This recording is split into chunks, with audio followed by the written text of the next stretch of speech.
मौजूद सामीन और नाजरीन हाजरीन, आज की फिक्र इकबाल कॉन्फ्रेंस और आलमी मुशायरा खुसूसियत का हामिल है। माह रबीउल अव्वल नवंबर के करीब करीब गुजरा है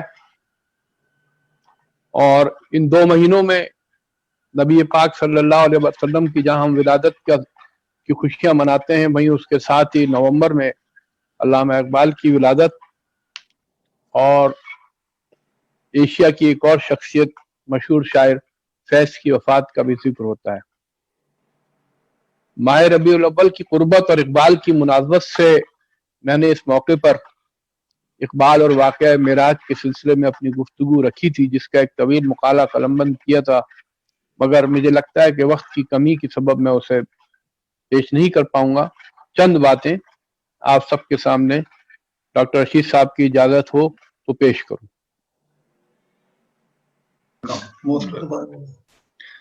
मोस्ट वेलकम, माशाल्लाह। हम सुनेंगे। शुक्रिया।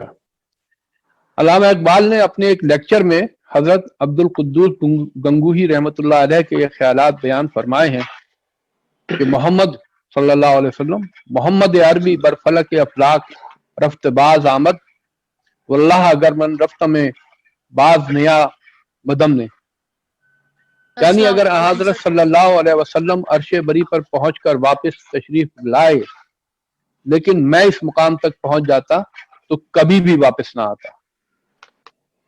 मेराज का यह वाकया हजरत सल्लल्लाहु अलैहि वसल्लम ने बगैर किसी किस्म के मादी वसाइल की मदद से एक लम्हे के अंदर मस्जिदुल हराम से मस्जिद अक्सा और फिर सिदरतुल मुंतहा तक तय किया। आपके इस रूहानी सफर में तमाम मादी कवानीन शुरू से आखिर तक मुअत्तल रहे। इकबाल ने इंसानी तारीख के इस अजीम वाक़े की तरफ न सिर्फ अपने फिक्री लेक्चर्स में तवील गुफ्तगू की है, बल्कि अपने अशार में भी जा बचा तस्करा फरमाया है और इस तरफ इशारा किया है कि अगर इंसानी शऊर में इनकलाब हो जाए तो ज़मान व मकान यानी टाइम स्पेस की हकीकत की पैमाइश का पैमाना और मयार इंसानी खुद ही ठहरती है। वाक़या मेराज मजहब इस्लाम और नबूवत के मेराज की तरफ वाज़ेह इशारा थी और आप सल्लल्लाहु अलैहि वसल्लम की मेराज से वापसी ने इस बात की तरफ इशारा कर दिया था कि इंसान हमेशा सहारों पर जिंदगी बसर नहीं कर सकता और उसके शऊर और ज़ात की तकमील जभी होगी कि वो खुद अपने वसाइल से काम लेना सीख ले। इकबाल ने वाक़या मेराज पर अपने कलाम में कहा है कि सबक मिला है ये मेराज मुस्तफ़ा से मुझे कि आलम बशरियत की जद में गर्दूं। और इकबाल कहते हैं कि दे वलवलाए शौक जिसे लज्जत परवाज कर सकता है वो जर्रा महर को ताराज, नावक है मुसलमान हदफ इसका है सुरैया, है सिर सिरा पर्दा जान नुक्ता मेराज, तू माने व नज्म न समझा तो अजब क्या है तेरा मद्दो जज़्र अभी चांद का मोहताज।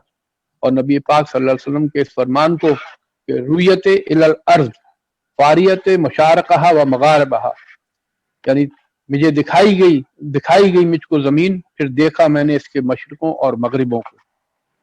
इकबाल कहते हैं कि बंदा मोमिन की बसीरत भी अपने अंदर यही अंदाज पोशीदा रखती है जो तकसीर जिहाद का जामिन है।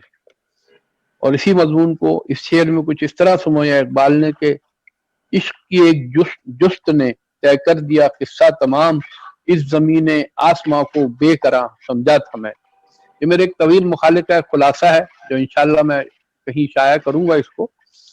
वक्त की कमी के सबब हम इस कॉन्फ्रेंस के मौजू को आगे बढ़ाते हैं और जैसा कि आप तमाम हजरात जानते हैं कि इकबाल एक अजीम फिक्री शायर था, नब्बाज उम्मत मुस्लिमा, तर्जुमान इंसानियत मजलूम, जिसके जज्बे फिक्र और तखय्युल के हसीन इम्तिदाज ने उसकी फिक्र को जिला बख्शी और उसकी शायराना व फिक्री अजमत तादम जमाना कायम है और रहेगी।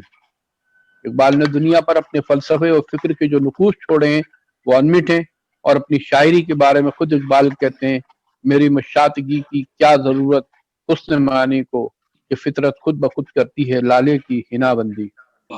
इस शेर के साथ फिक्र इकबाल के नुक्ता-ए-शनास हम अपने मेहमान खुसूसी जनाब शमीम अहमद तारिक साहब को इंडिया से दावत दूंगा کہ وہ اپنے خیالات کا اظہار کریں. عروج آدم خاکی کے منتظر ہیں تمام، یہ کہکشاں، یہ ستارے، یہ نیلگوں افلاک. جناب طارق شمیم صاحب.